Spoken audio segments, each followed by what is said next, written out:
Hey everybody, hello and welcome back to our channel info island. So guys, जैसे कि हम सब जानते हैं, बिहार स्टेट के एग्जामिनेशन चल रहे हैं फॉर द ईयर 2024, जिसमें आज यानी कि 19 मई 2024 के फर्स्ट शिफ्ट का एग्जामिनेशन हो चुका है, जिसमें पूछे गए जितने भी जीके जेएस के क्वेश्चंस हैं वो हम लेके आपके लिए आ चुके हैं इस वीडियो में। तो चलिए गाइस, जल्दी से देर नहीं करते हैं, वीडियो को शुरू करते हैं। पूरा इसमें आपको जितना भी हमने कंप्लीट पेपर एनालिसिस लाए हैं, जो भी along with their answers and facts, वो सब आपको दिखाते हैं, जिससे कि आपको पता पड़ जाएगा that how much percent marks are you going to score। तो चलिए लेट्स बिगिन।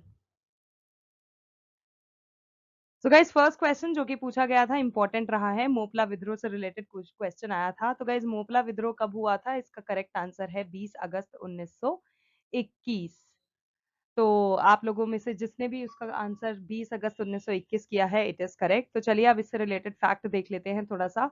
गाइस, केरल के मोपला किसान हैं, जिनको रैयतों के नाम से भी जाना जाता है। गाइस, ये भी एक इंपॉर्टेंट चीज है कि अगर आपसे कभी पूछा जाए कि उनको किस पर्टिकुलर टर्म से डिनोट किया जाता है, तो रैयतों आपको पता होना चाहिए।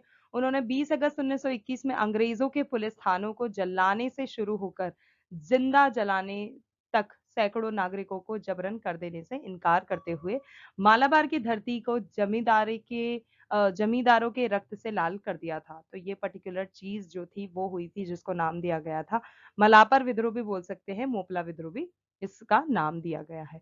इस नरसंहार को कुछ मार्क्सवादी इतिहासकार मोपला विद्रोह कहते हैं और भारतीय स्वतंत्रता आंदोलन की भी संज्ञा इस चीज को देते हैं। जबकि ये जो हुआ था, ये पर्टिकुलर विद्रोह जो हुआ था, ये पहले से ही प्रायोजित योजना थी, जो कि अंग्रेजों के खिलाफ एक संघर्ष था। तो गाइज, ये पूरा बैकग्राउंड है मोपला विद्रोह का। हैव अ लुक और अच्छे से इसको याद कर लीजिएगा। नेक्स्ट क्वेश्चन देखते हैं, हीराकुंड बांध कहां पर स्थित है? तो guys, Orissa is the correct answer. आलू का झुलसा रोग किसके द्वारा होता है? तो गाइज, एक डिजीज होती है जिसको हिंदी में आलू का झुलसा नाम से जानते हैं, और ये जो होता है ये एक फंगस के थ्रू होता है, जिसको नाम दिया गया है फाइटोप्थोरा इन्फेस्टन्स। ये जो है ये उस पर्टिकुलर फंगस का नाम है, फफूंद का नाम है, जिसके कारण आलू का झुलसा रोग होता है। विश्व में किस देश की जनसंख्या सबसे ज्यादा है? गाइस, पहले हुआ करती थी चाइना की, but now that India has taken over, India तो चाइना से भी आगे निकल गया है। तो guys, Bharat is the correct answer. Bharat की जो जनसंख्या है वो चाइना को भी मात दे चुकी है, विच इज ऑब्वियसली अलार्मिंग।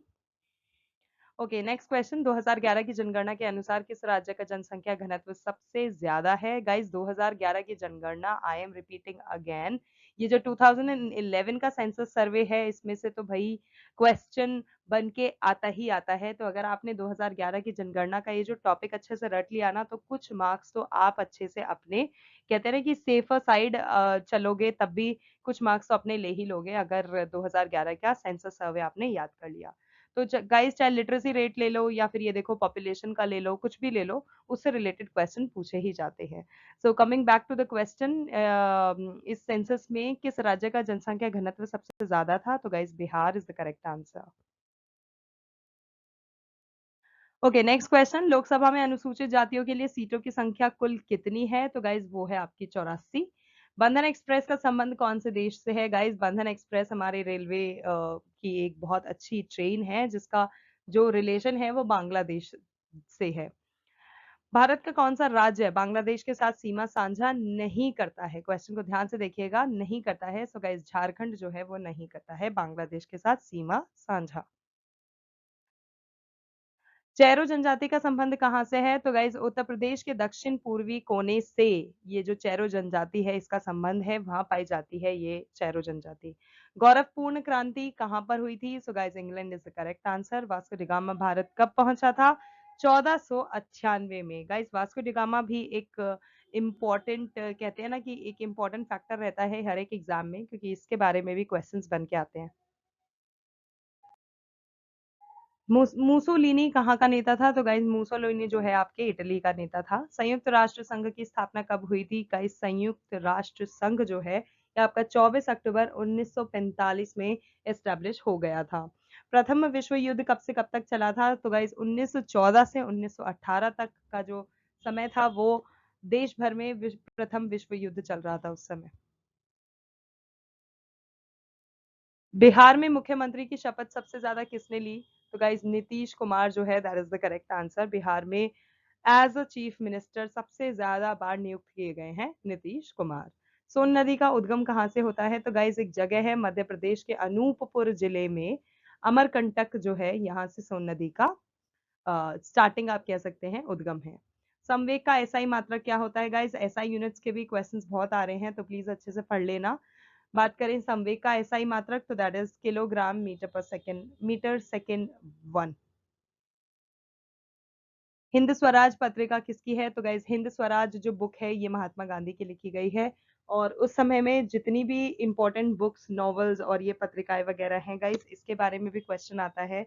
चाहे वो महात्मा गांधी जी के थ्रू लिखी गई हो, जवाहरलाल नेहरू जी के थ्रू लिखी गई हो, या फिर लाला लाजपत राय, या फिर कोई और, तो उससे रिलेटेड भी हमारे चैनल पे वीडियो अवेलेबल है। You can go and check that out also, because it is very important with the perspective of all of the competitive exams.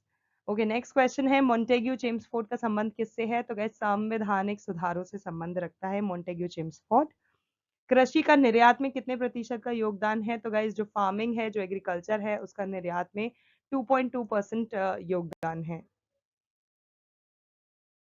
Red data book का संबंध किससे है? गाइज एक बुक है जो कि बहुत ज्यादा पॉपुलर है, दैट इज रेड, हिंदी में हम बोलते हैं डाटा बुक, हिंदी में it is like red data book, जो कि रिलेटेड है आपके लुप्त प्राय प्रजातियों से। ऐसी जो भी प्रजाति हैं जो कि लुप्त हो चुकी हैं, उनसे रिलेटेड होता है ये red data book.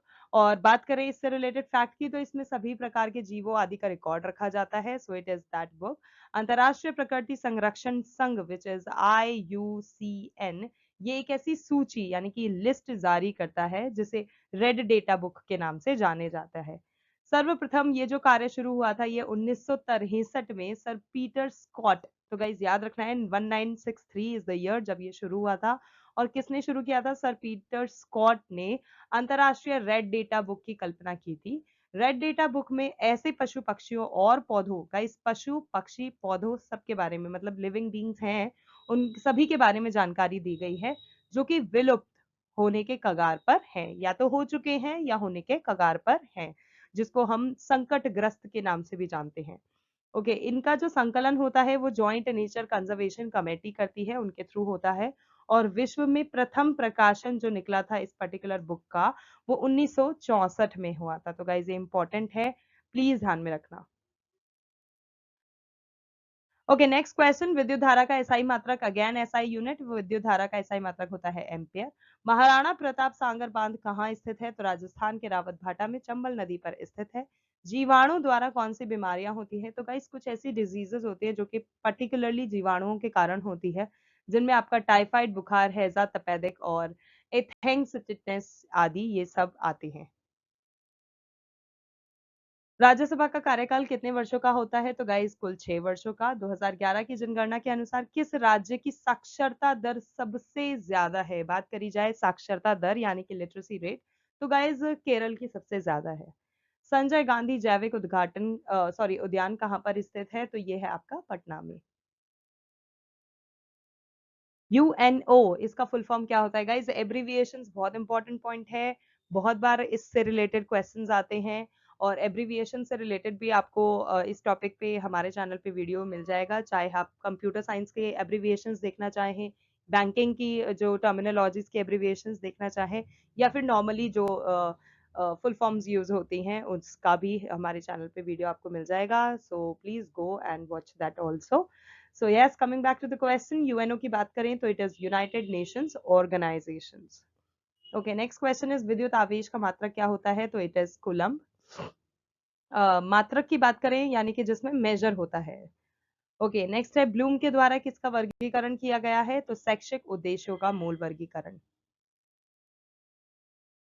Okay, next question important, VIP इसको हम बोल देते हैं। पेरिस की संधि कब हुई थी? गाइस 10 फरवरी 1763 में हुई थी। और बात करें कुछ इससे रिलेटेड इंपॉर्टेंट फैक्ट की, तो गाइस पेरिस संधि ने यूरोपीय कोयला और स्टील संगठन विच इज ECSC का गठन किया था। इस पर 6 देश, जिसमें आपके France, Germany, Belgium, Netherlands, Luxembourg और इटली, इन सब 6 देशों ने मिलकर सिग्नेचर किया था इस पर्टिकुलर ट्रीटी के लिए। कोयला और स्टील उद्योगों की देखभाल के लिए एक उच्च दर्जे का प्राधिकरण बनाया गया था इस पर्टिकुलर ट्रीटी में। इस प्राधिकरण के अधिकारों को संतुलित करने के लिए जर्मनी के समर्थन से नीदरलैंड ने एक मंत्री परिषद के गठन पर भी जोर दिया था, जिसमें सदस्य देशों से मंत्री शामिल किए गए थे। तो इंक्लूडिंग ये सारे जो 6 देश थे, उसी में से मेंबर्स लिए गए थे। ओके, नेक्स्ट क्वेश्चन, एक विद्यालय में पाठ्य पुस्तक का क्या मतलब होता है? तो गाइस पाठ्य पुस्तक यानी कि जो भी आपकी सिलेबस की पुस्तक होती है, वो क्या होती है, उसका क्या यूज होता है? सो गाइस वो एक ऐसी पुस्तक होती है जिसमें अध्ययन की किसी शाखा की सामग्री को समझने के इरादे से उसका व्यापक संकलन होता है। तो वो सब कुछ आपको स्टडी मटेरियल उस पर्टिकुलर बुक में मिलता है and that is why it is called the पाठ्य पुस्तक। ओके, बास्केटबॉल में खिलाड़ियों की संख्या कुल कितनी होती है? तो guys answer is 5। Okay, Birsa Munda का जन्म कब हुआ था? तो गाइस बिरसा मुंडा की बात करें तो इनका जन्म 15 नवंबर 1875 में हुआ था और ये झारखंड राज्य के अंतर्गत उलीहातू ग्राम में, तो यहाँ पे आपको याद रखना है झारखंड उलीहातू ग्राम में कब हुआ था? 15 नवंबर 1875 में मुंडा जनजाति के आदिवासी दंपति के घर पे हुआ था। बात करी जाए इनके पिता का नाम तो वो था सुगना मुंडा और बात करें इनकी माता का नाम तो वो था करमी। तो गाइस सारे इंपॉर्टेंट फैक्ट्स आपको ध्यान में रखना है। क्वेश्चन किसी भी तरह से किसी भी फॉर्म में पूछा जा सकता है, so it is very very very important to know the associated facts also. हमें क्वेश्चन का आंसर तो पता होना ही है, उस क्वेश्चन से रिलेटेड और कितने क्वेश्चंस बन सकते हैं उसका भी जवाब हमें पता होना चाहिए।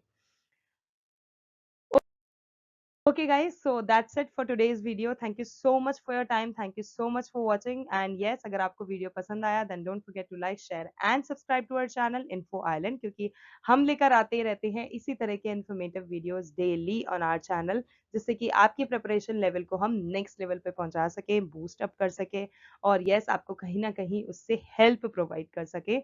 सो ये था गाइज आज का कंप्लीट एनालिसिस जो कि आज के पेपर में पूछा गया था एंड यस हम लेकर आते रहेंगे आपके लिए इसी तरह के videos. Thank you so much for watching and we will see you in our next video.